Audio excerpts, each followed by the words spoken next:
बहुत समय पहले की बात है। जगन्नाथपुरी में एक राजा राज्य करता था। उस राजा के कोई संतान नहीं थी, इस कारण वह बहुत दुखी रहता था। एक दिन राजा अपनी पत्नी के साथ जगन्नाथ मंदिर गया और जगन्नाथ जी से प्रार्थना करने लगा। हे प्रभु, मेरे पास आपकी कृपा से सब सुख है, परंतु मेरी कोई संतान नहीं है। यदि मेरी कोई संतान होगी तो मैं अपनी पहली संतान आपको अर्पण कर दूंगा। कुछ समय बाद राजा के यहाँ एक कन्या ने जन्म लिया। कन्या का नाम पद्मावती रखा गया। समय बीता और कन्या बड़ी हो गई। पद्मावती बहुत सुंदर और दिव्य रूप वाली थी। हे प्रभु, मैंने आपको वचन दिया था कि मैं अपनी पहली संतान आपको अर्पण कर दूंगा। प्रभु, मेरी कन्या अब बड़ी हो गई है।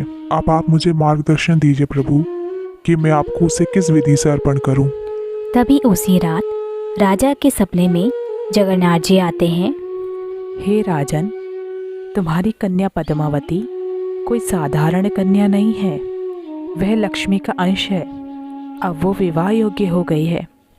राजन, मेरा ही स्वरूप, मेरा प्रिय भक्त पुरी में विराजित है।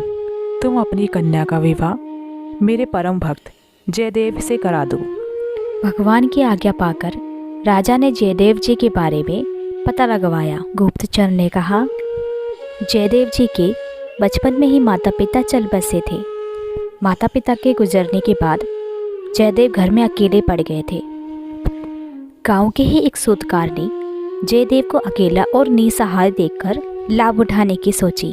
सूतकार ने जयदेव से कहा, देख जयदेव, तेरे माता पिता ने मुझसे कुछ रुपया कर्ज लिया था जो वो चुका नहीं पाए। अब या तो तू मुझे अभी सारा रुपया ब्याज समेत दे दे, नहीं तो अपना ये घर द्वार मुझे दे दे। जयदेव को घर द्वार में रत्ती भर भी ममता नहीं थी। उन्होंने उसी समय उस घर को सूतकार को दे दिया और अपना घर बार छोड़कर जगन्नाथपुरी चले आए और जगन्नाथपुरी में ही रहने लगे। वो पेड़ के नीचे ही भजन करते और उसी के नीचे सो जाया करते।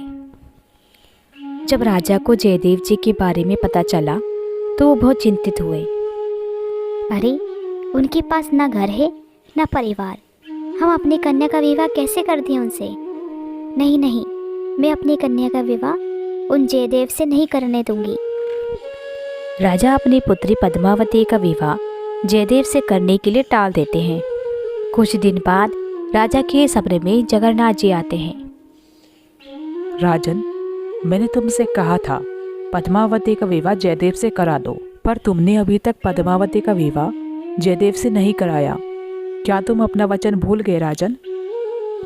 राजा अगले ही दिन अपनी पुत्री को लेकर जयदेव जी के पास पहुंच जाता है। हे महाराज, आप मेरी इस कन्या को पत्नी रूप से अपनी सेवा में लीजिए। जगन्नाथ जी की ऐसी आज्ञा है। हे राजन, मैं एक बैरागी हूँ। मेरे पास ना घर है ना भोजन की व्यवस्था। मैं कैसे तुम्हारी कन्या से विवाह कर सकता हूँ? कृपया तुम अपनी कन्या के साथ यहाँ से लौट जाओ। परंतु महाराज, ऐसे जगन्नाथ जी की आज्ञा है। राजा ने जयदेव को बहुत समझाया, परंतु जयदेव विवाह के लिए नहीं माने। राजा ने देखा कि जयदेव भगवान की आज्ञा भी नहीं मान रहे हैं, तो उन्होंने अपनी पुत्री से बोला, पुत्री, मैं जगन्नाथ जी की आज्ञा टाल नहीं सकता। तुम इन्हीं के समीप स्थिर होकर रहो। राजा अपनी पुत्री पद्मावती को जयदेव के पास छोड़कर चला गया। जयदेव जी ने पद्मावती से कहा, तुम अच्छी तरह से सोचो, तुम्हारे योग्य पति कैसा होना चाहिए? प्रभु, मेरे माता पिता ने आपको पति स्वीकार करने की आज्ञा दी है और मैंने आपको अपने दिल से पति स्वीकार कर लिया है। अब मैं वापस नहीं जा सकती। अगर आप मुझे नहीं अपनाएंगे तो मैं अपने प्राण त्याग दूंगी। पद्मावती का इतना भावपूर्ण समर्पण देखकर जयदेव जी ने सोचा कि भगवान की यही इच्छा है। भगवान की इच्छा मानकर जयदेव जी ने पद्मावती से विवाह कर लिया। जयदेव जी ने जीवन निर्वाह करने के लिए एक कुटिया भी बना ली। जयदेव और पद्मावती मिलकर राधा माधव की सेवा करने लगे और दोनों खूब भक्ति करते। एक रात्रि जयदेव अपनी कुटिया में सो रहे थे।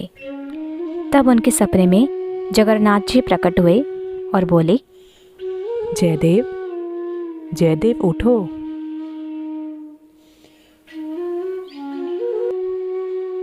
हे प्रभु जगन्नाथ, आपको मेरा प्रणाम। जयदेव, मेरी एक इच्छा है कि तुम एक ग्रंथ गीत गोविंद लिखो। उस गीत गोविंद में मेरी और श्री राधा रानी के प्रेम लीलाओं का रस भरा हुआ है। तुम उस गीत गोविंद को लिखो। हे प्रभु, मैं गीत गोविंद कैसे लिख सकता हूँ? मैं आपकी और श्री राधा रानी के प्रेम लीला रस की बात कैसे प्रकट कर सकता हूँ? जयदेव, तुमको मेरी प्रेम लीलाओं की अनुभूति होगी। उन प्रेम लीलाओं की अनुभूतियों के रस को तुमको लिखना है। ठीक है प्रभु, जैसी आपकी इच्छा। इसके बाद जयदेव जी ने प्रभु की आज्ञा पाकर गीत गोविंद लिखना शुरू कर दिया। जयदेव जी को लीलाओं की अनुभूति होती और वो वही लीलाएं लिखते जाते। एक समय गीत गोविंद लिखते हुए जयदेव को एक विलक्षण लीला का दर्शन हुआ, जिसमें श्याम सुंदर प्रेम विरह में तड़प रहे हैं और श्री राधा रानी से विनती कर रहे हैं कि हे राधे, आप अपने चरण मेरी मस्तक पर रख दीजिए। ये मुझे कैसी लीला का दर्शन हुआ है कि अखिल कोटि ब्रह्मांड नायक और वो कह रहे हैं कि हे राधे, आप अपने चरण मेरे मस्तक पर रख दीजिए। अब मैं इस लीला भाव को कैसे दुनिया के सामने प्रकट करूं? जयदेव की कलम रुक गई और वो सोच विचार में पड़ गए। पहले मैं स्नान कराता हूँ, फिर आकर सोच विचार करता हूँ। पद्मावती, मैं स्नान करने नदी पर जा रहा हूँ। स्नान करके आकर तब भोजन ग्रहण करूँगा। अच्छा स्वामी, आप स्नान आदि करके आ जाइए, इतने में भोजन तैयार कर लेती हूँ। जयदेव नदी पे स्नान करने चले जाते हैं। जयदेव के जाते ही श्री कृष्ण वहाँ आ जाते हैं और श्री कृष्ण जयदेव का रूप धारण करके कुटिया में चले जाते हैं। अरे प्रभु, आप बिना स्नान किए लौट आए?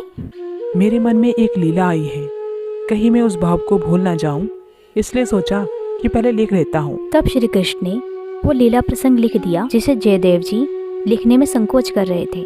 श्लोक लिखने के बाद जयदेव जी के रूप में भगवान बोले, पद्मावती, मुझे बहुत जोर से भूख लगी है, जल्दी से भोजन परोस दो। पद्मावती ने भोजन परोस दिया और जयदेव जी के रूप में भगवान भोजन पाने लगे। वाह वाह पद्मावती, तुमने तो बहुत स्वादिष्ट भोजन बनाया है। मुझे तो भोजन पाके आनंद ही आ गया। अरे प्रभु, आज आपको क्या हो गया है? इससे पहले तो आपने भोजन की कभी प्रशंसा नहीं की। जैसा मैं भोजन परोसती थी, आप बिना कुछ कहे खा लेते थे। अरे आज तो तुम्हारी प्रशंसा कर रहा हूँ। श्री कृष्ण भोजन पाकर वहाँ से चले जाते हैं।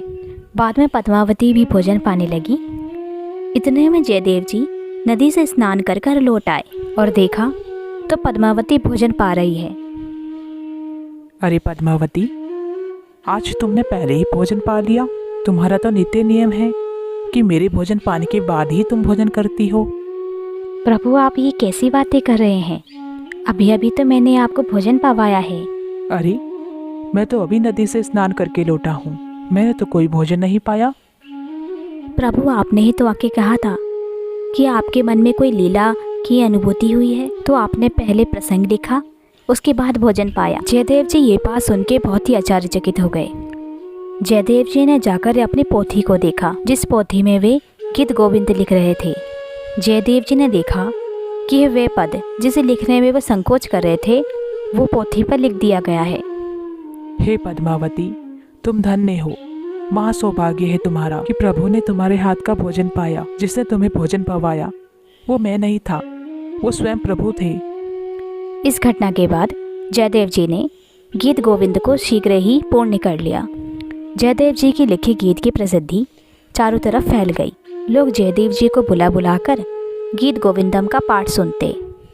एक बार एक माली की कन्या बैगन के खेत में बैगन तोड़ते समय गीत गोविंद गा रही थी। श्रीते कमला कुंज मंडल घृते कुंडले कलित ललित वनमाला जय जय देव हरि। उस मधुर गान को सुनने के लिए श्री जगन्नाथ जी उसके पीछे पीछे डोलने लगे। उस कन्या के पीछे पीछे घूमने से कांटों में उलझकर श्री जगन्नाथ जी के वस्त्र फट गए। जब उस माली की कन्या ने गीत गोविंदम गाना बंद कर दिया तो श्री जगन्नाथ जी वापस अपने मंदिर चले गए। जब मंदिर के पुजारियों ने मंदिर का पट खोला तो जो दृश्य उनके सामने था उसे देख के वो आश्चर्यचकित हो गए। उन्होंने देखा कि जगन्नाथ जी के वस्त्र फटे हुए थे। अरे ये क्या हुआ? जगन्नाथ जी के वस्त्र कैसे फट गए? ये कैसे हुआ और किसने किया? उसी रात मंदिर के पुजारी के सपने में जगन्नाथ जी आते हैं और बोले, आज माली की कन्या बैगन के खेत में बैगन को तोड़ते हुए गीत गोविंद गा रही थी। उसकी मधुर गीत को सुनकर मुझसे रहा न गया और मैं उसके प्रेम में वशीभूत होकर उसके पीछे डोलने लगा और वहीं मेरे वस्त्र कांटों में उलझकर फट गए। जो भी मेरा भक्त गीत गोविंद को गाता है तो मैं वहीं उसके पास गीत गोविंद को सुनने के लिए दौड़ा चला जाता हूँ। अगले दिन पुजारी ने ये सब घटना राजा को जाके बता दी। राजा ने गीत गोविंद का इतना महत्व जानकर यह घोषणा करा दी कि जब भी कोई गीत गोविंद गाए तो उसका गान आसन लगा के करे, क्योंकि जब भी कोई गीत गोविंद गाता है तो उसे सुनने श्री कृष्ण आते हैं। ऐसे ही और श्री कृष्ण की लीलाएं जानने के लिए हमारे चैनल श्री कृष्ण लीला टून टीवी को सब्सक्राइब कीजिए। हरे कृष्णा।